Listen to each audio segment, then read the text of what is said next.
அனைவருக்கும் இனிய வணக்கம். நான் உங்கள் மதுரை ராமகிருஷ்ணன். இந்த வாழ்க்கையை ஒரு அன்பு கொண்டு பார்த்து விட மாட்டோமா? இந்த வாழ்க்கையின் மூலமாக நாம் வாழுவதன் மூலமாக பிறருக்கு பயனுள்ள மனிதர்களாக இருந்து விட மாட்டோமா? இந்த பயனுள்ள வாழ்க்கையை ஒரு பல பேரோடு இணைந்து இந்த வாழ்க்கை என்னும் கடலை கடந்து விட மாட்டோமா?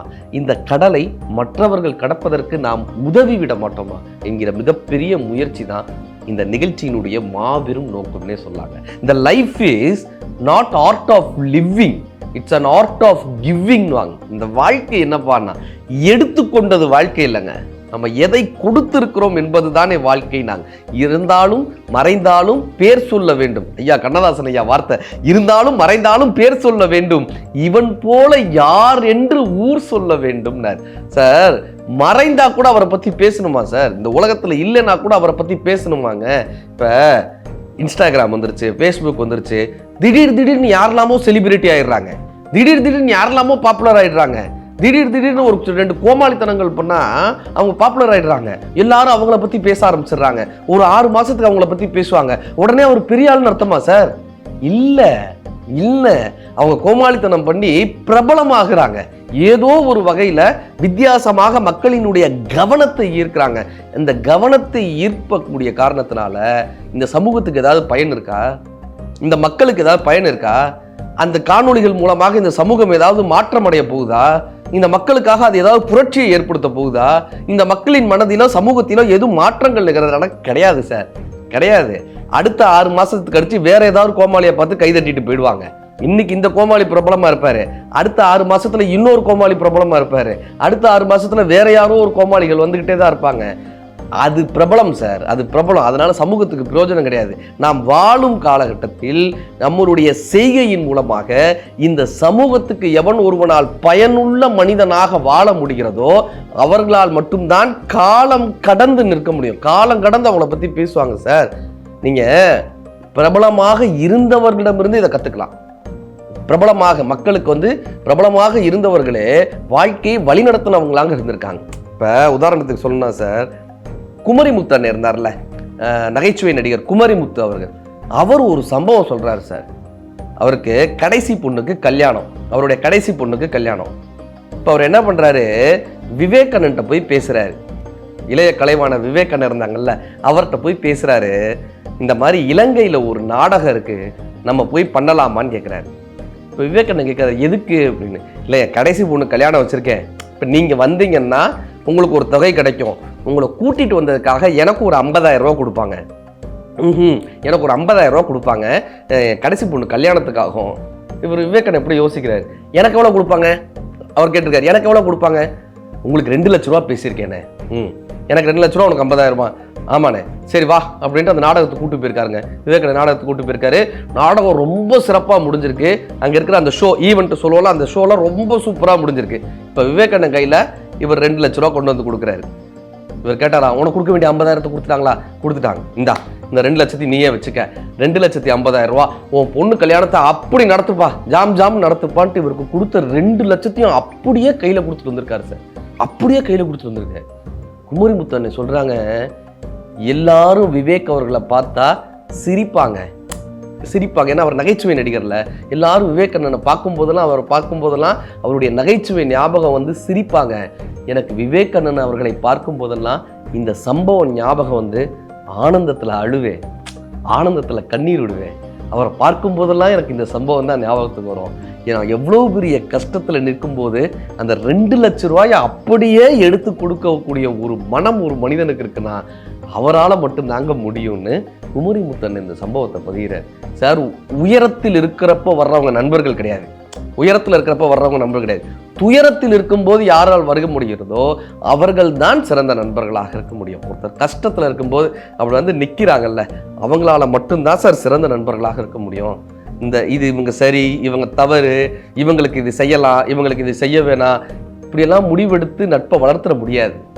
அரளி செடி மீதும் மழை பெய்து கொண்டு தானே இருக்கிறதுன்னு ஒரு புதுக்கவிஞர் எழுதினார். இது அரளி செடிப்பா, இது விஷம் கொடுக்குற செடிப்பா, இதுக்கு எதுக்கு மழை பெய்யணும்ட்டு மழை தனியாக பெய்யறது கிடையாது. அரளி செடி மீதும் மழை பெய்து கொண்டு தானே இருக்கிறதுன்னு உதவணும்னு முடிவு பண்ணிட்டோம்னு வச்சுக்கோங்க சார், எல்லோருக்குமான ஒரு மனிதனாக நம்ம மாறிடும். எல்லாருக்குமான மனிதனா சார். எம்ஜிஆர் அவர்கள், புரட்சி தலைவர் எம்ஜிஆர் அவர்கள் அவருடைய வாழ்க்கையில் ஒரு சம்பவம் சொல்கிறாங்க. அவங்க அண்ணன் சக்கரபாணி, அவர் தான் ரொம்ப போராடி இவரை வளர்த்தவர். எம்ஜிஆர் அவர்கள் போய் அவர் அண்ணன்ட்ட கேட்குறாரு, எப்போ முதல்வராக இருந்தப்ப சிஎம்மாக இருந்தப்ப கேட்குறாரு, அண்ணே நீ தானே எங்களை போராடி வளர்த்தீங்க, நீங்கள் தானே போராடி வளர்த்தீங்க, 5 இட்லி வீட்டில் இருந்துச்சுன்னா 1 இட்லி நீங்கள் வச்சுக்கிட்டு 4 இட்லி எனக்கு கொடுப்பீங்களேங்க, நீ தான் ஸ்டண்ட்டுக்கு போகிற, நீ தான் ஆக்ஷன் ஹீரோவாக போகிற, நீ தான் உடற்பயிற்சி செய்கிறன்னு நீங்கள் பசியை பொறுத்துக்கிட்டு எனக்கு 4 இட்லி கொடுத்துலாம் வளர்த்தீங்க, அவ்வளோ போராடி என்னை வளர்த்துருக்கீங்க, நான் அதுக்கப்புறம் எவ்வளவோ படங்கள் நடித்தேன், இன்னைக்கு சிஎம்மாக வந்து உட்காந்துருக்கேன், ஒரு நாள் கூட நீ எவ்வளோப்பா சம்பளம் வாங்குறன்னு என்கிட்ட கேட்டதே கிடையாது. என்ன எம்ஜிஆர் அவர்கள் சொல்கிறாரு, எங்கள் அண்ணன் ஒரு முறை கூட நீ எவ்வளவு சம்பாதிக்கிறேன்னு என்கிட்ட கேட்டதே கிடையாது. நான் போய் அவர்கிட்ட கேட்டப்பையும் ஏன்னு நீ கேட்கவே இல்லை, ஒரு தடவை கூட ஏன் இவ்வளோ சம்பாதிக்கிறேன்னு என்கிட்ட கேட்கவே இல்லையே அப்படின்னு எம்ஜிஆர் அவர்கள் தன்னுடைய அண்ணனான சக்கரபாணி அவர்கிட்ட கேட்டிருக்காங்க.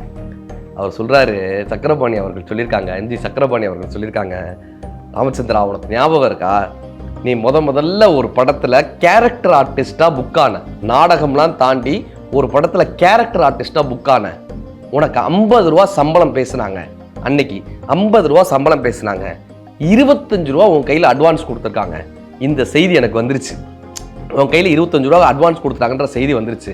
நான் வந்து அம்மா கிட்ட கேட்டேன், அம்மா ராமச்சந்திரன் காசு கொடுத்தானாம்மான்னு கேட்டேன், அவங்க வந்து கொடுத்தான்னாங்க, எவ்வளோ கொடுத்தான்னு கேட்டேன், 10 ரூபா கொடுத்தான்னு சொன்னாங்க. எனக்கு அதிர்ச்சியாக இருந்துச்சு, ஏன்னா 25 ரூபா உங்களுக்கு அட்வான்ஸ் கொடுத்தாங்கன்றது எனக்கு தெரியும், 25 ரூபா உன் கையில் அட்வான்ஸாக கொடுத்துருக்காங்கன்னு தெரியும், நீ அம்மா கிட்ட வெறும் 10 ரூபா தான் கொடுத்துருக்க.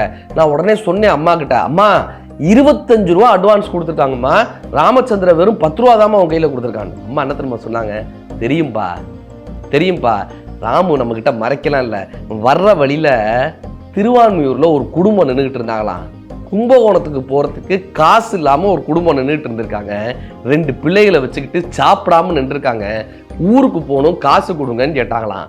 உடனே நம்ம ராமச்சந்திரன் தெரியுமா பண்ணியிருக்காரு, சாப்பிட்றதுக்கு 5 ரூபா, அங்கே சாப்பிட்றதுக்கு போய் சாப்பிடுங்கன்னு 5 ரூபா, கும்பகோணம் போகிறதுக்கு 5 ரூபா, போன உடனே பொழப்பு பார்க்க முடியாதுல்ல, அங்கே போய் சாப்பிட்றதுக்கு 5 ரூபான்னு 15 ரூபாயை அந்த குடும்பத்துக்கு கொடுத்துட்டு வந்திருக்கான்ப்பா.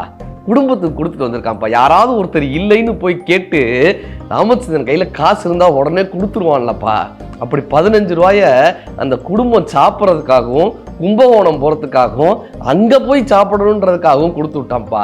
அவன் கொடுக்கறதுக்காகவே பிறந்தவன்ப்பா. சத்யாம்மா சொல்கிறாங்க, அவன் கொடுக்கறதுக்காகவே பிறந்தவன்ப்பா. கேள்வி கேட்டு அந்த கொடுக்குற குணத்தை நம்ம மாற்றிடக்கூடாதுப்பான்னு இருக்காங்க. கேள்வி கேட்டு கொடுக்குற குணத்தை மாற்றிடக்கூடாதுப்பான்னு இப்போ சக்கரபாணி அண்ணன் சொல்கிறாங்க, நான் உங்ககிட்ட எவ்வளவு சம்பளம், நீ என்ன செலவழிச்ச, இதெல்லாம் கேட்டேன்னா ஒருவேளை உன்னுடைய கொடுக்குற குணம் போயிடுமோன்னு தான் ராமச்சந்திரன் இது வரைக்கும் கேட்கவே இல்லைன்னாராங்க.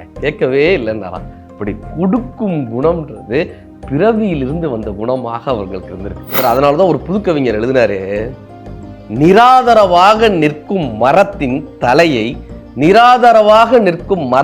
தலையை கோவி விடுகிறது நிராதரவாக நிற்கும் நிலவுன்னு எழுதினார். நிலாவும் தனியா இருக்கான், மரமும் தனியா இருக்கான். எவ்வளவு அழகான கவிதை பாருங்க. ஐயோ அந்த மரம் தனியா இருக்குன்னு சொல்லி அந்த நிலா வந்து தலையை கோவி விட்டுச்சு சார். எத்தனை விஷயங்கள், எத்தனை வரலாற்று செய்திகள் நமக்கு இந்த மாதிரியான ஒரு ஆதரவை கொடுக்கணுன்றது கற்றுக் கொடுத்துட்டே இருக்கு. யாரும் இல்லாத மனிதர்களுக்கு நாம தான்ப்பா ஆதரவுன்னு வரலாறுகள் கற்றுக் கொடுக்குது சார். நீங்க மருது சகோதரர்களுடைய வரலாறு படிச்சு பாருங்களேன். பிரிட்டிஷ் அரசாங்கம் துரத்துது, அவங்க ஒவ்வொரு இடமா தப்பிச்சு போறாங்க. பெரிய மருது ஒவ்வொரு இடமா, அவருக்கு உடம்பெல்லாம் போர் காயம், உடம்பெல்லாம் புண்ணு, அவ்வளவு போராட்டத்தோட ஒரு கிராமத்துக்கு தப்பிச்சு போறாரு. தங்குறதுக்கு அங்க இருக்கக்கூடிய ஒரு குடிசையில போய் தங்குறாரு. அந்த கிராமத்துல ஏதோ ஒரு குடிசையில ஒரு கிழவி இருக்காங்க, ஒரு பாட்டி இருக்காங்க. இவர் போய் அந்த பாட்டி வீட்டுல போய் தங்குறாரு. இருக்கலாமான்னு உண்மையை சொல்ல போனா அந்த பாட்டிக்கு இவர் யாருன்னு கூட தெரியல. இப்ப இந்த பாட்டி அவங்கள தங்க வச்சுக்கிறாங்க. வீட்டுல என்னடா இருக்குன்னு தேடி ஒரு பழங்கஞ்சி எடுத்து தராங்க. பழங்கஞ்சி எடுத்து மருது சகோதரருக்கு தராங்க. இப்ப பெரிய மருது அதை சாப்பிட்றாரு. சாப்பிட்டு அந்த பாட்டிகிட்ட கேட்கிறாரு, பாட்டி நான் யார் தெரியுமான்னு கேட்கிறாரு. நான் யார் தெரியுதான்னு கேட்கிறாரு.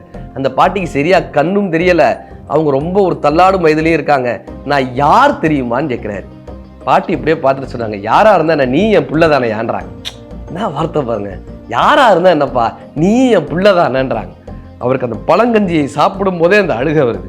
சாப்பிட்டு என்ன தெரியுமாங்க பண்றாரு, அந்த வீட்டில் இருக்கக்கூடிய ஒரு ஓலை எடுக்கிறாரு. மேல இருந்து ஒரு ஓலை எடுத்து ஒரு ஆணியை எடுத்து இந்த கிராமமே இந்த கிழவிக்கு பாத்தியப்பட்டதுன்னு எழுதி கொடுக்குறாரு. இந்த கிழவியினுடைய வாரிசுக்கும் இந்த கிழவிக்கும் இந்த கிழவியினுடைய வாரிசுக்கும் பாத்தியப்பட்டதுன்னு ஒரு பழங்கஞ்சிக்காக ஒரு கிராமத்தை எழுதி வச்சார். நீயும் என் பிள்ளைதான்ப்பா அப்படின்னு சொன்ன அந்த வார்த்தைக்காக ஒரு கிராமத்தை எழுதி வச்சார். இப்ப பிரிட்டிஷ் அரசாங்கம் என்ன தெரியுமா பண்ணாங்க, இவங்க 2 பேரையும் பிடிக்க முடியல.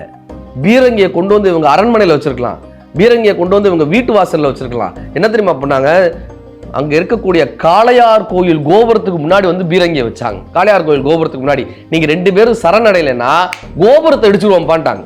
காளையார் கோயில் கோபுரத்தை அடிச்சிருவோம். இப்ப மருது சகோதரர்கள் என்ன தெரியுமா பேசிக்கிறாங்க, நம்ம எவ்வளவு நாள் இருந்துட போறோம், 20 வருஷம் 30 வருஷம். ஆனா இந்த கோயில் 100 வருஷம் 1000 வருஷம் நிக்க வேண்டிய கோயில், இதை இடிச்சிட்டான்னா கஷ்டம்னு சொல்லி 2 பேரும் சரணடைறாங்க சார். கோயிலுக்காக 2 பேரும் சரணடைறாங்க. சரணடையும் போது அவங்கள தூக்குல போட போறாங்க.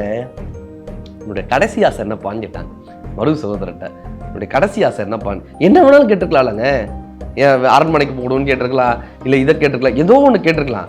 ஆனா மருது என்ன தெரியுமா கேட்டாரு, பெரிய மருது என்ன தெரியுமா கேட்டாரு, நாங்கள் கல்லினால் சொல்லினால் முள்ளினால், கல்லினால் சொல்லினால் முள்ளினால் தானம் கொடுத்தோம்ல அதை மட்டும் திரும்பி நீங்க பெற்றாதீங்க. நாங்க யார் யாருக்கு என்னென்ன தானம் கொடுத்தோமோ அதெல்லாம் அவங்களுக்கே கொடுத்துருங்க. எதெல்லாம் நாங்க எல்லாருக்கும் தானம் கொடுத்தோமோ அப்படி அதெல்லாம் அவங்களுக்கே கொடுத்துருங்கன்னு மருது சகோதரர் கடைசி மூச்சு இருக்கிற வரைக்கும் கூட நாங்க கொடுக்கணுன்ற ஒரு எண்ணம் இருந்தது பாருங்க. அவர்கள் தான் அரசர்களாக இருந்தாங்க, அவர்கள் தான் நம்மளுடைய முன்னோர்களாக இருந்திருக்காங்க, அவர்கள் தான் நமக்கான வழிகாட்டியாக இருந்திருக்காங்க. இன்னைக்கும் நீங்க சிவகங்கை சீமை பக்கம் போனீங்கன்னா இந்த பழஞ்சோட்டு நல்லூர்ன்ற ஒரு ஊரை பார்க்கலாம். அந்த பழங்கஞ்சி கொடுத்த அந்த பாட்டிக்காக ஒரு ஊரையே எழுதி வச்சிருக்காருங்க. இன்றைக்கும் அந்த ஊர் பேரே அதுதான், பழஞ்சோட்டு நல்லூர்னு. அங்க அந்த ஊர் பேரையே நம்ம பார்க்க முடியும். ஒரு அன்பினால் ஒரு உலகத்தையே வாங்க முடியும், அன்பினால் உலகத்தையே ஆள முடியும் என்று காட்டிய முன்னோர்களாக நம்ம முன்னோர்கள் இருந்திருக்காங்க. இந்த வாழ்க்கைன்றது என்னப்பா, இந்த வாழ்க்கையிலேருந்து எடுத்தது தான் நம்மளுடைய வாழ்க்கையா, எடுத்தது தான் வாழ்க்கையா என்றால் இல்லை, கொடுத்தது தான் நம் வாழ்க்கை. இந்த உண்மை நமக்கு தெளிவடைந்தால் இந்த நாள் மட்டுமல்ல, எல்லா நாளும் இனிய நாள். நன்றி.